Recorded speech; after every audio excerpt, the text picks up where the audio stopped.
Okay, today's topic is how to put God to work for you.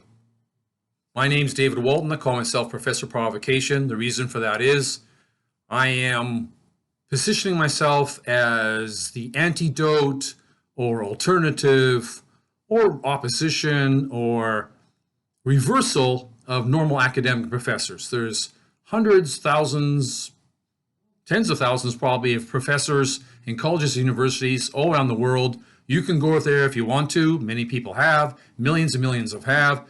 Maybe you put much time and money into that. This is an alternative, free on YouTube. You do not have to agree with anything I say. You don't even have to like it. You probably may not like most of what I have to say. But the purpose is to provoke you, to get you to think. If it gets you to think new ways, consider new possibilities, especially of how great you are and how great your life can be, and to shatter some limitations, some taboos, some restrictions, then all great. I'm happy for you. So just smile, breathe, relax, and temporarily let go of all limitations, restrictions, conditions, old ideas and old experiences, and consider some other points of view. Now, words are made up. So I'm going to use a bunch of words today, right? But don't take them too seriously. Words are only a convenience. We made them all up, okay? So I'm conveying meaning to you to make your life better. That's the purpose I have. So you might want to join in on that purpose and say, how can I improve every area of my private and public life? That is part of my purpose, is to make everything about you better, okay? So with that in mind, look for insights, ideas, distinctions that will help you here, okay? In this video and in other videos. So let's get to this. This may be a controversial subject, right? How to put God to work for you. Because many people have been given an inferior position in life. There's a reason for that.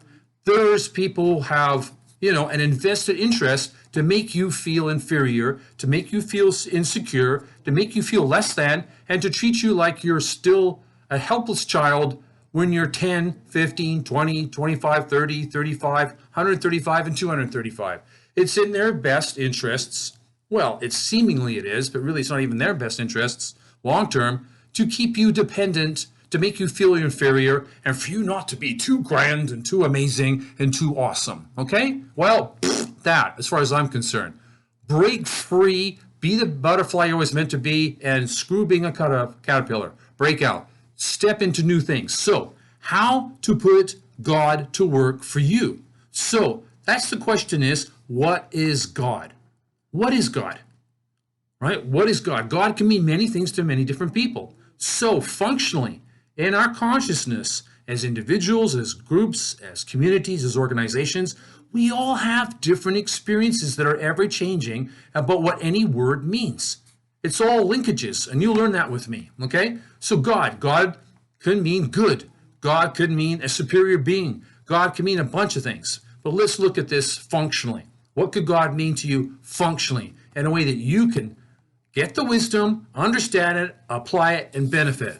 So you're sowing better seeds and reaping better results and eliminating and destroying limitations, taboos, junk, crap that's dysfunctional to release more of what's inside you, okay? So there's many ways you could look at God. You could use words like the subconscious mind, the unconscious mind, the kingdom of God within you, the heart, the garden, the spirit, the kingdom of heaven. There's so many terms that are bandied around in different cultures, in different traditions, in different religions or philosophies or approaches, right? The basic idea is, do you want to believe in a God that's outside of you, inside of you, or both? Think about it. Functionally, you don't want an external locus of control. You want an internal locus of control. Internal locus of control is something you can do about it. If you have an external locus of control, then you're powerless, you're impotent, you're weak. So to be strong, to be a victor, to be on top, to be the head, not the tail, above only, not beneath, you have God within you. The kingdom of God is within you. Okay, there's books about, the famous book by Joseph Murphy called The Power of Your Subconscious Mind, basically. There's other books about that. Some people talk about the law of attraction. Other people talk about sowing and reaping. Other people talk about your character determines your destiny. It's been said many different ways. The what you speak is what you get. What you see is what you get. there's basically 4 powers. You want to understand the Bible? Boom, right here. There's 4 powers. We'll do another video on this another time. The 4 powers are, number 1, language. Number 2, your imagination or your creative subjective faculties. Number 3, your emotions. And number 4, your physiology. When you understand those, become consciously aware of them, and consciously design and engineer your life so that day by day, those get sharper, better, faster, higher level, then everything else will come to pass that's amazing. Everything in your life that sucks, everything that's terrible, is because your language, your imagination, your emotions, and your physiology suck to some degree, right? And many of that was acquired when you were a victim, so-called victim child, because you just received everything and you were amenable to suggestion, you were in a permanent trance state, right? So you need to rip the junk out of your garden of your mind and take out the weeds and plant new seeds, make the soil better, etc., etc. So, what is God? And how do you put God to work for you? Well, you begin with the 4 powers. How do you use your language? How do you use your creative imagination, your subjective faculties, the movies you have within yourself? How do you use your emotions, and how do you use your physiology? If your physiology is, and if your emotions are, and your language is crappy, you don't even think about what you say, then of course you're going to have random, obviously, and often very destructive or limiting consequences or results or effects or harvests, right? Seed time, harvest. Now, externally there's a seed time. Like in agriculture, gardening, or whatever, you plant an orange seed, you get an orange tree. You plant an apple seed, you get an apple tree. If you plant weeds, you get weeds. You don't even have to plant weeds. They'll just get there all by yourself. That's called disorder. Whatever you don't consciously apply yourself to in a worthwhile way will automatically, by default, go to chaos. Okay? So that's one of the things I'll talk about later in other videos, is the thought field and the anti-thought field. And the anti-thought field is the vast majority. And the thought field is something you have to consciously cultivate so that the unlimited essence of the universe is flowing through you in awesome ways. Whatever is inside you is without, right? As above, so below, as within, so without. What's within? That's the kingdom of God. That's your heart, your subconscious, your unconscious, your right brain. You can look at it different ways, right? You are running all kinds of processes automatically. Right? Your body's running almost totally on autopilot, automatically. Your breathing, your pH levels, your blood sugar levels, your heartbeat. Do you want to consciously run those? Of course, you can consciously make some adjustments, right? But most time it's automatic. Same thing with language. Do you have to consciously learn the language you're really good at? No, it's automatic now. Many other things are automatic, like walking for most people, driving a car maybe, typing. Once it wasn't automatic, now it is, okay? There's pathway, there's grooves, there's patterns. It's the same thing with your language. It's the same thing with your movies. It's the same thing with your emotions. It's the same thing with your physiology. So you need to consciously select the most amazing physiologies, and I'll go into details on those in later movies. We'll go deep into physiology. We'll go deep into emotions. We'll go deep into visualization in the movies of your mind. And we'll go deep on language. Now, some people say, visualize and get what you want. Some people say, it's emotions. Some people say it's physiology. Some people say it's language.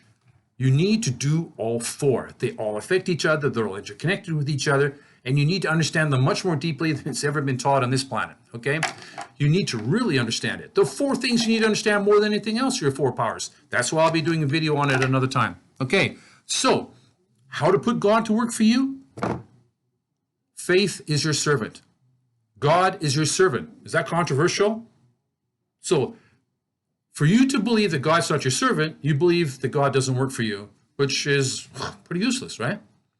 The universe, God, the consciousness, whatever, is there for you. There's unlimited formless substance there available. An analogy I'd like to use, actually, is that of a dam, okay? So how are we doing? If you have a dam, let's say this is the dam. This is all this fast water, and you have conduits where the water can go down, okay? So the kingdom of God is showed like this. When I was a kid, I went to this wonderful, amazing place called Akosombo. It's in Western Africa. If you look at a map, there's this big blob in the water of like in the middle of the bottom of Ghana. They plugged up the Volta River and they made the Volta Dam, and I saw that with my own eyes. It's amazing, and I went on amazing trips with my father. But this really burned in my mind. I climbed up this tower, being a naughty kid. I shouldn't have. They should have had guards there or something. But I could see forever almost, right? And this river had plugged up and made this huge lake called, I think it's called Volta River Lake. Anyways, they used to release all the water from there. I mean, some of the water, and conduits would flow, and there was like turbines or something, and that would be converted into hydroelectric power, and it went across Western Africa. And that stuck in my mind, along with all the other things I've been studying, for the previous years, since I was 6 or so. And that's power. You've got unlimited formless substance in the universe. Okay? It's just waiting for you. But how does it manifest? Where does it flow? It flows according to this. This is what I call your MBA matrix, mind, body, and affairs. And it's mostly simplified to be understood. It's your language, it's your imagination, it's your emotions, and your physiology, which I keep saying. You change these, and the unlimited flow will manifest down here. Here's down here is the results, right? Unlimited substance, your thought forms, the forms that result. Seed time, harvest. Cause, effect. As within, so without. To put God to work for you, you have to upgrade this, to upgrade this. This will take care of itself because it will supply anything and everything. It's an unlimited supply of intelligence, substance, solutions, surplus, and success. If you aren't getting everything you want here, look here. It's all within you. You reap what you sow. You improve your attitude, you improve results. There's so many things that people don't do simply because of what's here. That's evident, but it's everything. Okay? So how to put God to work for you? You must start to consciously become aware of what's not working. That's called being consciously competent. And there's a many people teach this. You can be unconsciously incompetent. You're not aware that you're screwing up, or you're not, that you're doing less than awesome in a certain area. A lot of people put a lot of energy into making sure they don't think and they're not aware. Don't think about that. Okay. But then if you become consciously aware, that's when you start to wake up. That's when you want to start to confront what's going on, stir things up and find out what's going on with me, right? What sucks? What's terrible? You become consciously aware. Then you can consciously change things, and it may feel bad, wrong, new, different. But you persist with it. Say, I love this change. I love this change. I love exercising. I love this new form of exercise. I love writing. I love speaking in public. I love promoting myself. I love negotiating. I love the things that have power and leverage. And we'll discuss that another time later too, right? And then things start to flow. Things start to flow. You become consciously competent. Now, I appreciate it if you like this video, share this video, subscribe to my channel, press for notifications, and in the comments below, say what is it you liked about this, what you understood, what you didn't understand, and I can do possibly videos to elaborate on certain things or to follow up on what we're saying here. What subjects you want to know? What is it you want to know? What are your questions about the mind? I have a model that explains everything and replaces everything. That's why I am Professor Provocation. So thank you very much for your time. It's great talking to you. Let's connect.